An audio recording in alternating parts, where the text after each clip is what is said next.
संगच्छध्वं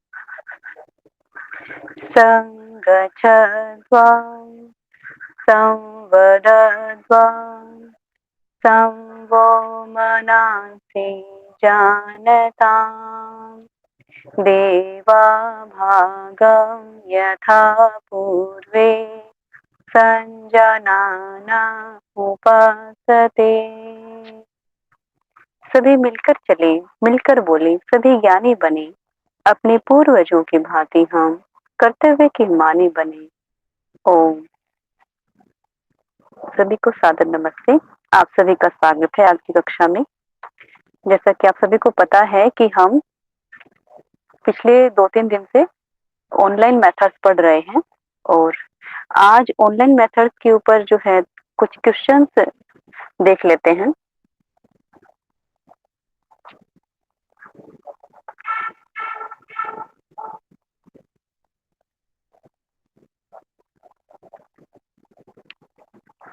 इसमें पहला जो क्वेश्चन है ना भाई, वो निकालिए एक बार, पहले से शुरुआत कर लीजिए।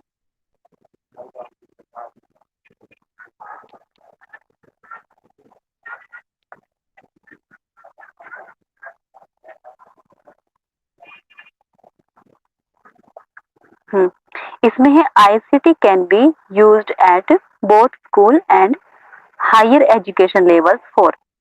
तो जो इंफॉर्मेशन एंड कम्युनिकेशन टेक्नोलॉजी है वो यूज की जाती है, उपयोग में लाई जाती है स्कूल के लिए भी और हायर एजुकेशन है उच्च शिक्षा के लिए भी। तो क्यों की जाती है, उसको क्यों शिक्षा में शामिल किया गया, क्या कारण है? उनमें से ऑप्शंस दिए गए हैं 4। एंटरटेनमेंट, दूसरा इवेल्युएशन एंड रेमेडियल टीचिंग, पहला है मनोरंजन, दूसरा है मूल्यांकन और सुधारात्मक शिक्षण, और तीसरा है पनिशमेंट दैट इज सजा, fourth one is none of the above, इनमें से कोई नहीं। तो इसमें कौन सा ऑप्शन होगा?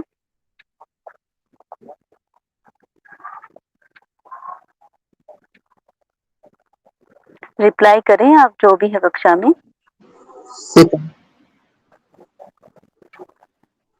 क्या? 2 नंबर का। 2 number evaluation and remedial teaching, that's very good, ठीक है, करेक्ट है। मूल्यांकन और सुधारात्मक शिक्षण के लिए जो है ICT को लिया जाता है हायर एजुकेशन में और स्कूल में भी, ठीक है। क्योंकि मनोरंजन तो जो है मनोरंजन उद्देश्य नहीं है हमारा, ठीक है, तो ये ऑप्शन कट गया। और पनिशमेंट क्या है? पनिशमेंट भी उद्देश्य नहीं है, ये भी ऑप्शन कट गया। उद्देश्य क्या है हमारा? शिक्षण का अधिगम करना है ना, अधिगम करवाना।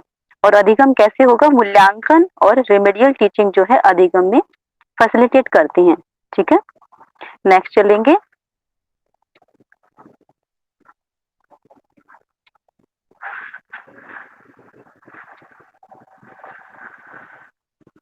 To address the diversity in academic achievement, an effective teaching method can be, इसमें क्या होगा कि जो डाइवर्सिटी इन एकेडमिक अचीवमेंट, जो हमारी एकेडमिक अचीवमेंट्स होती हैं उसमें जो विभिन्नताएं आती हैं, and effective teaching method can be, कौन सा इफेक्टिव टीचिंग मेथड होगा उसके लिए? Dictating notes, cooperative teaching, lecturing या फिर गिविंग टेस्ट। डिक्टेटिंग नोट्स में क्या होगा? एक इंस्ट्रक्शन दी जाती है, जैसे इंस्ट्रक्शनल मेथड्स में इसको प्रयोग किया जाता है, ठीक है।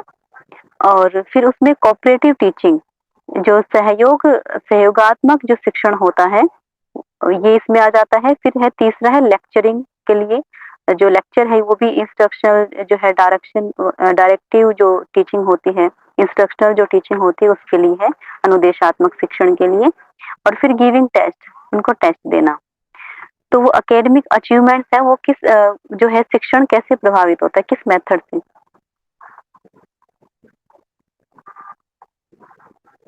डाइवर्सिटी मतलब कैसे आएगी उसके एकेडमिक अचीवमेंट्स में? कोऑपरेटिव लर्निंग, कोऑपरेटिव टीचिंग, बिल्कुल सही है कि उसमें डाइवर्सिटी कैसे मिलेगी, विभिन्नताएं कैसे मिलेंगी? जो कोऑपरेटिव जो टीचिंग है ना उसको हम एड्रेस करेंगे, तभी सहयोगात्मक शिक्षण है वो बेस्ट तरीका है जिसमें बच्चों की इन्वॉल्वमेंट होती है और उनकी जो अचीवमेंट्स हैं उनमें डाइवर्सिटी आती है, मतलब कि वो अपने पेस में अपने लेवल पर अलग अलग सीखते हैं। ठीक है, ठीक है, नेक्स्ट चलेंगे। Given below given below are two statements. ये टू स्टेटमेंट्स दी गई हैं। इसमें पहले जो स्टेटमेंट है वो असर्शन है, कोई भी स्टेटमेंट है वो, और दूसरा है उसका रीजन, कि उसका रीजन क्या होगा। तो इसमें है Swayam Prabha is a set of 34 channels dedicated to providing high quality educational programming 24 hours a day, या फिर हाँ, और इसका दूसरा है, इसका रीजन क्या होगा, कि इसमें इन्होंने कहा कि जो स्वयं प्रभा है ना, वो एक सेट है 34 चैनलों का, जो कि है मतलब कि समर्पित है किस लिए, हाई क्वालिटी एजुकेशनल प्रोग्रामिंग के लिए, जो कि 24 आवर्स चलती हैं दिन में। और इसका रीजन है higher education, school education, curriculum based courses, competitive exams etc are covered by DTH channel. तो इसमें से ये इसका रीजन इन्होंने बता दिया कि ये जो है उसमें क्या क्या होता है, कि जो उच्च शिक्षा है उसको कवर किया जाता है, जो विद्यालय की शिक्षा है उसको कवर किया जाता है, पाठ्यचर्या बेस्ड जो कोर्सेज हैं उनको कवर किया जाता है। ए दोनों बरोबर व्याख्या भी सही। ठीक है, इसके ऑप्शंस भाई दिखा देंगे नेक्स्ट पेज पे। फोर्थ, हाँ इसमें शायद है ना सीरीज में मिस हो गई है, कोई बात नहीं, चलते हैं उसके ऊपर।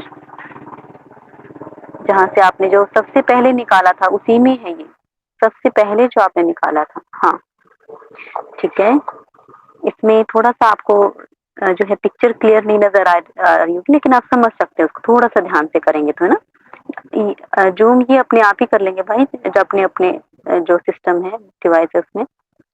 ए, हाँ सही है कि दोनों ही सही होंगी।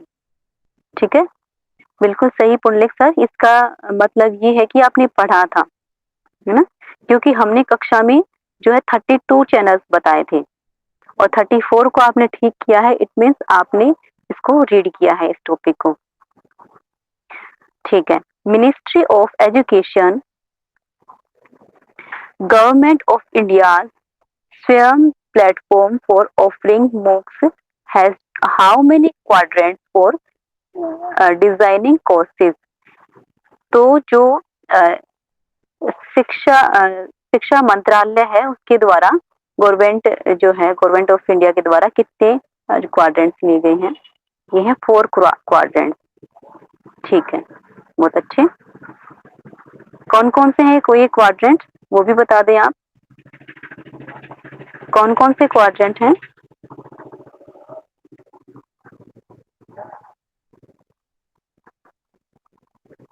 ठीक है, नेक्स्ट चलेंगे। Some attributes of effective teaching aids are. जो इफेक्टिव टीचिंग एड्स होते हैं ना, जो डिवाइसेस होते हैं, शिक्षण सहायक सामग्री जो होती है उनको लेते हैं हम। तो उसके लिए कुछ एट्रीब्यूट्स हैं, मतलब कि उनके बारे में कुछ तथ्य हैं, और कि वो किस प्रकार से वो हेल्प करते हैं, क्या क्या उनमें क्वालिटीज होती हैं, उनकी विशेषता यहाँ पर बताई गई हैं।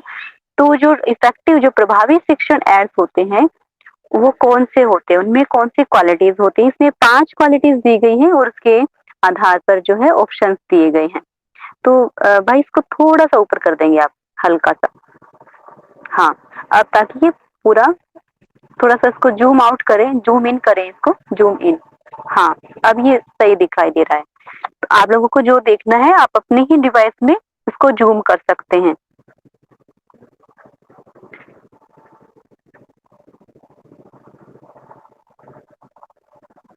इसमें पहला है this should be meaningful and purposeful.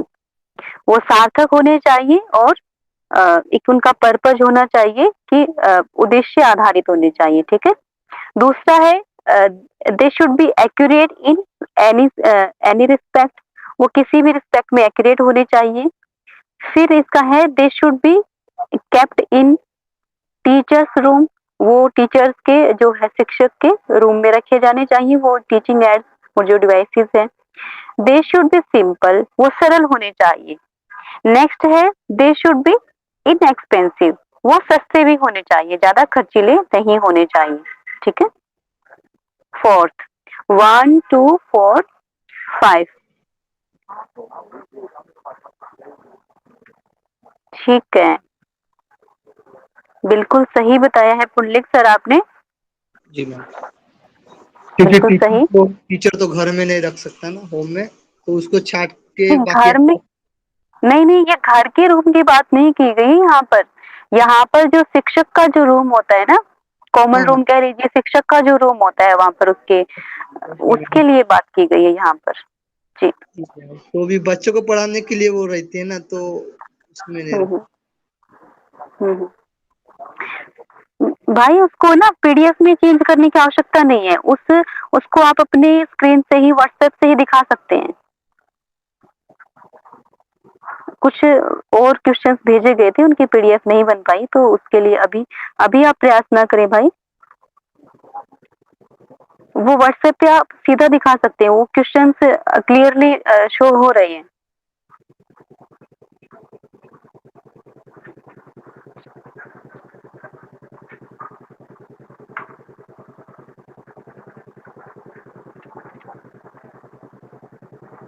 Hmm. Next चलेंगे। बहुत सही है कि जो टीचर है, टीचर के रूम में ना होकर वो जहाँ पर उसका अप्रोप्रिएट उसका प्लेस है, उसका क्लासरूम है बच्चों का, जहाँ पर भी उसको नीड है वहां पर वो होने चाहिए। ठीक है। Next one is which of these is not learner centre instructional method, कि विद्यार्थी केंद्रित अनुदेशात्मक विधि कौन सी नहीं है। इस नोट का आप ध्यान रखेंगे एग्जाम टाइम पे भी। ठीक है।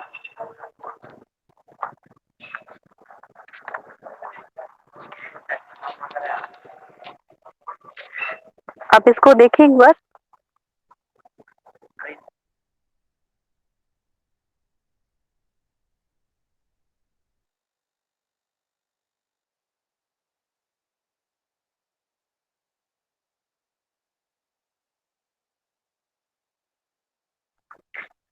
कौन सा ऑप्शन होगा इसमें?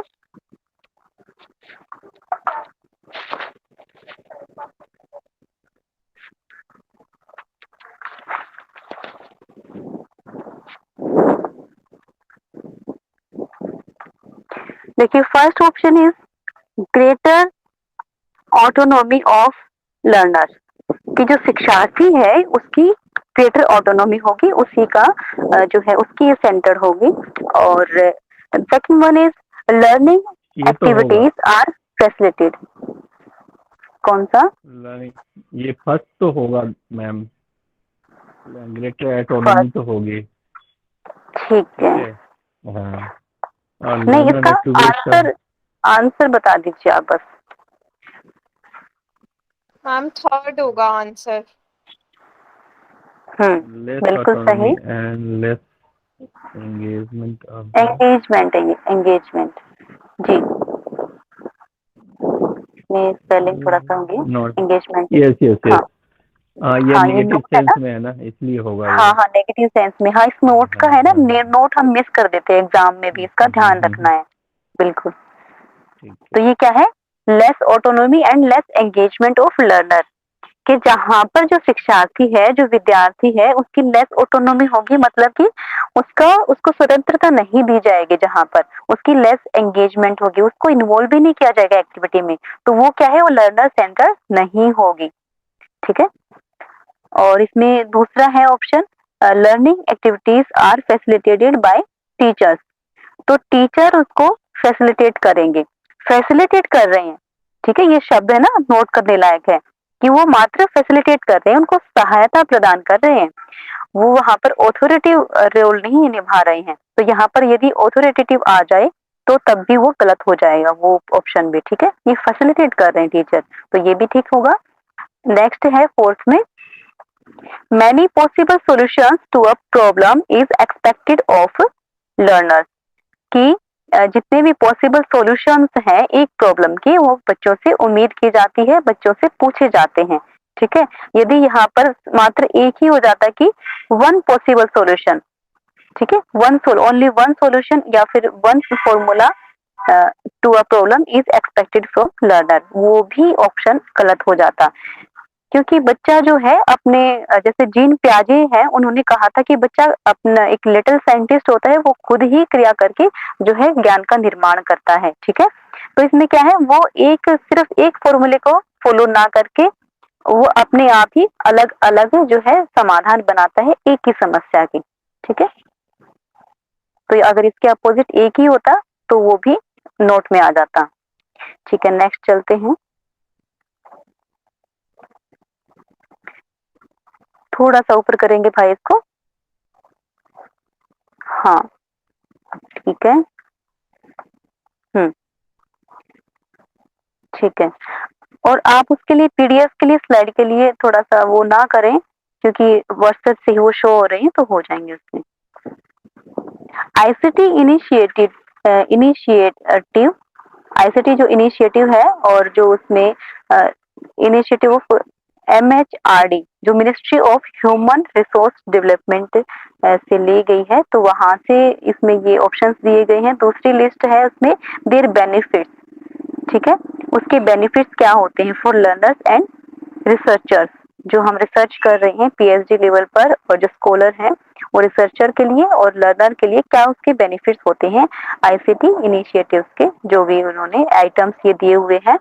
स्वयं है, स्वयं प्रभा है, और ईपीजी पाठशाला, ई यंत्रा।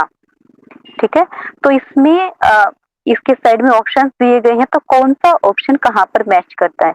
यहाँ पर जो ऑप्शंस है ना, जो बेनिफिट्स हैं, उनमें नंबर नहीं डालेंगे, लेकिन इनकी सीरीज के अकॉर्डिंग आप इसको नंबर अज्यूम कर लेंगे, पहला, दूसरा, तीसरा, चौथा। ठीक है, तो इसमें है to get hands on experience in embedded system. तो ये क्या है कि to get hands on experience in embedded system, तो जो एम्बेडेड जो सिस्टम है जो बनाया गया है उसी में एक्सपीरियंस, अनुभव, अनुभव प्राप्त करना, वो कौन से में होता है, अनुभव में। नेक्स्ट चलते हैं, to get free books and curriculum based e content, वहां पर मुफ्त में पुस्तकें मिलती हैं और पाठ्यचर्या बेस्ड ई कंटेंट मिलता है, मतलब कि इलेक्ट्रॉनिक जो सामग्री है इंटरनेट के ऊपर वो हमें प्रोवाइड होती है। वो कौन सा है इनमें से, स्वयं, स्वयं प्रभा, ईपीजी पाठशाला और ई यंत्र। ठीक है, अब तीसरा है to watch high quality education program 24/7, वो इनमें से कौन सा होगा, स्वयं होगा, स्वयं प्रभा होगा, पीजी पाठशाला होगा, ई यंत्रा होगा। और फिर लास्ट वन इज है to earn credit through online courses, तो ऑनलाइन कोर्सेज के थ्रू क्रेडिट्स को अर्न करना। तो भाई इसके ऑप्शंस आप दिखा दीजिए, नीचे ऑप्शंस भी हैं, इसको जूम इन करके थोड़ा सा, ताकि ये पूरा का पूरा थोड़ा सा दिख जाए। आप लोग अपने अपने डिवाइसेस में इसको जूम कर लेंगे अपनी फैसिलिटी के अकॉर्डिंग। इसमें देखिए पहला जो ऑप्शन है उसमें ए का थर्ड है, बी का फोर्थ है, सी का फर्स्ट है और डी का सेकंड है। तो इनमें से ना सिर्फ एक को ही चूज कर लीजिए जिसके ऊपर आपको कॉन्फिडेंस है। तो पुरलिक सर आप बताएं कि इसमें, अच्छा रेखाराम भाई ने बताया है डी, मतलब कि फोर्थ बताया आपने, है ना।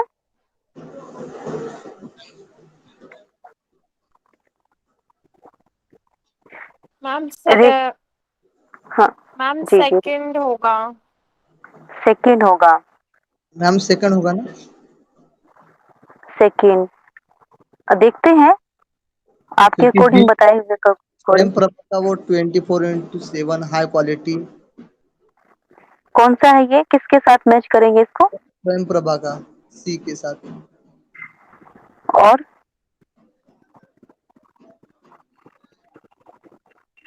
और जो ई यंत्र है वो फर्स्ट के साथ। ई यंत्रा को फर्स्ट के साथ, to get hands on experience in embedded system. Next, और जो ई कंटेंट मिलता है ना ई पीजी पाठशाला में, ई कंटेंट रहता है उसमें, हम्म वो सेकंड होगा। बिल्कुल सही आपने बताया है। देखिए इसमें क्या है, रिखाराम भाई ध्यान से देखेंगे, इसमें क्या है कि स्वयं जो है, स्वयं का कहाँ से हम रिलेट करेंगे इसको, to earn credit through online courses. ठीक है, जो AICTE था ना, कल हमने जिसके बारे में पढ़ा था, ठीक है, AICT। तो हाँ, वो क्या करते हैं, वो कोर्सेज, हाँ वो कोर्सेज के लिए जो है क्रेडिट्स के लिए भी कार्य करता है। ठीक है, और वो स्वयं के अंडर थे, वो सभी जो कोऑर्डिनेटर्स, हमने 9 कोऑर्डिनेटर्स पढ़े थे, वो स्वयं के अंडर थे, है ना। तो ये उसके साथ रिलेट हो जाता है स्वयं से। स्वयं प्रभा है, तो स्वयं प्रभा का तो हमें पता ही है कि वो जो DTH चैनल है उनको रिलेट करता है। ठीक है, और नेक्स्ट है EPG Pathshala. We all know that EPG Pathshala में क्या होता है, ई कंटेंट हमें प्रोवाइड किया जाता है। ठीक है, तो मात्र इसी से भी हो जाता, सिर्फ तीसरे से ही। अब तीसरे का दूसरे से किसमें है, तीसरे का दूसरा ऑप्शन उसके साथ मिलान मात्र एक ही ऑप्शन में है, सेकंड में, है ना। तो इससे सभी सोल्व हो जाते। तो ये तो आप लोग प्रयोग भी करते होंगे शायद। जी ठीक है, और डी कहा है, e Yantra to get hands on experience in embedded system. तो उसमें क्या है, एक्सपीरियंस गेट करना, अनुभव प्राप्त करना। ठीक है, नेक्स्ट चलेंगे।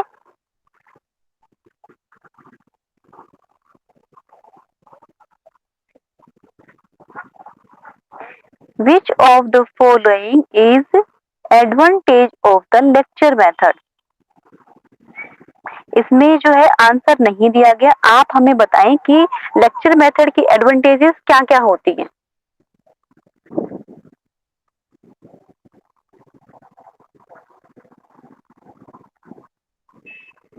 इसमें आपको ओरली बताना है कि लेक्चर मेथड की एडवांटेजेस क्या क्या होती है। इसमें हमने आंसर को नहीं डाला क्योंकि बहुत ही सिंपल हो जाता है वो। ये कम से कम समय में ज़्यादा से ज़्यादा नॉलेज देने की कोशिश होती है और लर्नर को। हाँ, ये हिंड्रेंस फ्री होता है क्योंकि इसमें केवल लेक्चर होता है, इसमें इंटरेक्शन नहीं होता। तो ठीक जो है, भी आपका कंटेंट है उसको आप ज़्यादा से ज़्यादा आप देने का कोशिश करते हैं। ठीक है, तो इसमें वो कौन सा ऑप्शन, मतलब वो कौन सा एडवांटेज है जो मात्र इंस्ट्रक्शनल लेक्चर मेथड में ही हो सकता है, ऐसा मैम एक कोई तो एडवांटेज है? डायरेक्ट स्टूडेंट से कांटेक्ट होता है टीचर का। वो तो मैम सभी में डिस्कशन में भी होता है, और बाकी जो लर्नर सेंटर्ड मेथड्स है उनमें भी होता है।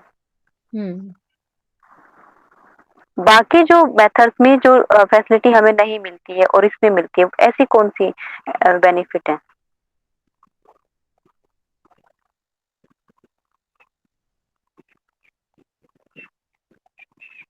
सोचो।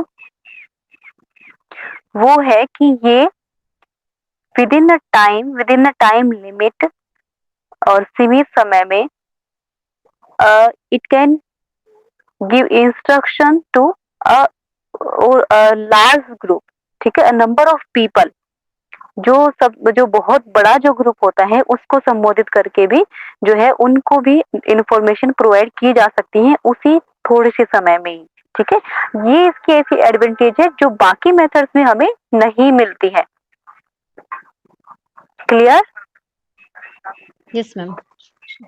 ठीक है, नेक्स्ट चलेंगे। ओपन लर्निंग सिस्टम में, तो जो ओपन लर्निंग सिस्टम है उसका तात्पर्य क्या है?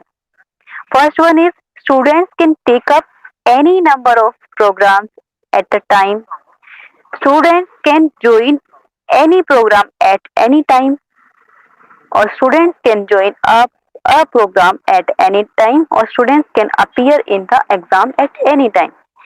तो इसमें ओपन लर्निंग सिस्टम से क्या मतलब है? इनमें से एक स्टेटमेंट चूज करिए। हिंदी में बता देते हैं कि जो विद्यार्थी है वो कितने भी प्रोग्राम जो है एक समय में वो उसको कर सकते हैं, ले सकते हैं। और दूसरा है विद्यार्थी कोई भी प्रोग्राम किसी भी समय ज्वाइन कर सकते हैं, और विद्यार्थी जो है एक प्रोग्राम किसी भी समय ज्वाइन कर सकते हैं। चौथा है जो विद्यार्थी है एग्जाम में अपीयर हो सकते हैं किसी भी टाइम। क्या बात है पुंडलिक सर, आप तो होमवर्क करके आए हैं आज। बिल्कुल सही।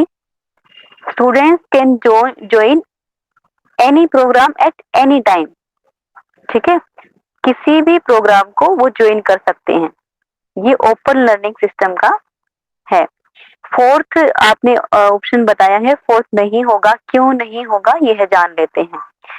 Students can appear in the exam eight any time. तो एग्जाम जो उनका होता है वो एनी टाइम तो अपीयर नहीं हो सकते, उसके लिए क्या होता है कि टाइम लिमिट्स होती हैं।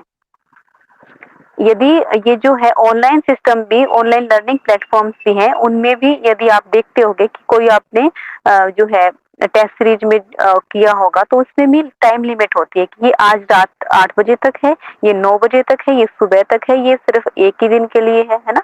टाइम लिमिट होती है कि एग्जाम का उसमें टाइम तो लिमिट होता है। एग्जाम टाइम लिमिट भी होता है, लेकिन वो अपीयर भी उस एग्जाम में कभी भी नहीं हो सकते हैं, उसके लिए भी टाइम लिमिट होता है कि वो एक्सपायर हो जाता है, वो जो टेस्ट सीरीज होती है ना। जी जी। तो ये इसका इसका सेकंड ऑप्शन बेस्ट ऑप्शन है कि किसी भी टाइम हम कोई भी प्रोग्राम देख सकते हैं। जैसे आप यूट्यूब को ही लगा लीजिए, वो भी ओपन लर्निंग का है। ठीक है, उसको यूट्यूब पे हम कोई भी प्रोग्राम किसी भी समय देख सकते हैं ना। लेकिन उसमें पहले में जी क्या है, ए नंबर ऑफ प्रोग्राम्स हम नहीं देख सकते एक ही टाइम पे, ए नंबर ऑफ प्रोग्राम्स कैसे देखेंगे, है ना।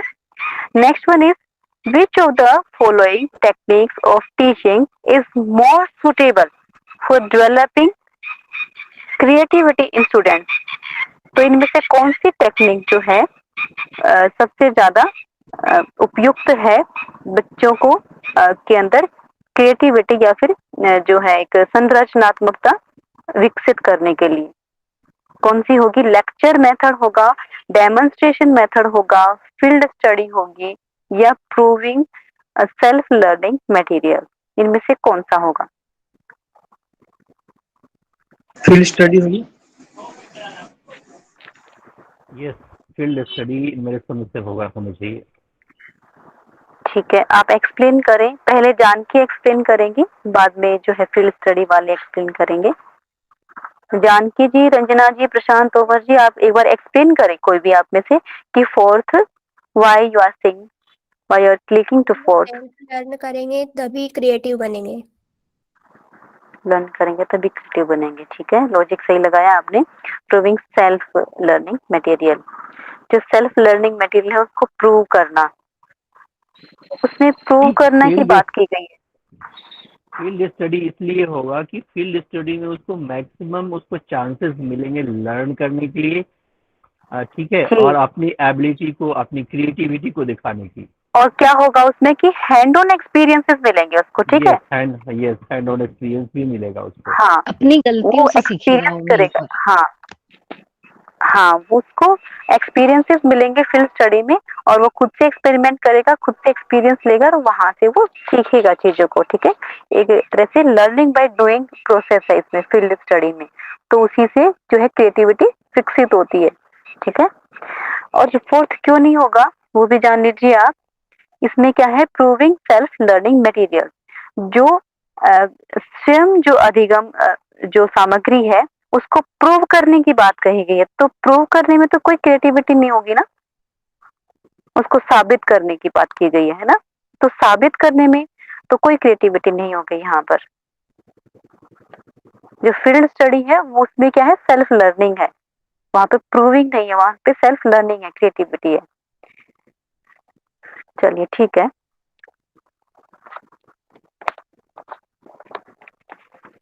ये तो हो गए हैं। आज थोड़ा सा व्यस्तता है, जो हमें कुछ थोड़ा सा अर्जेंट कार्य है, तो आज की कक्षा को इतना ही रखते हैं।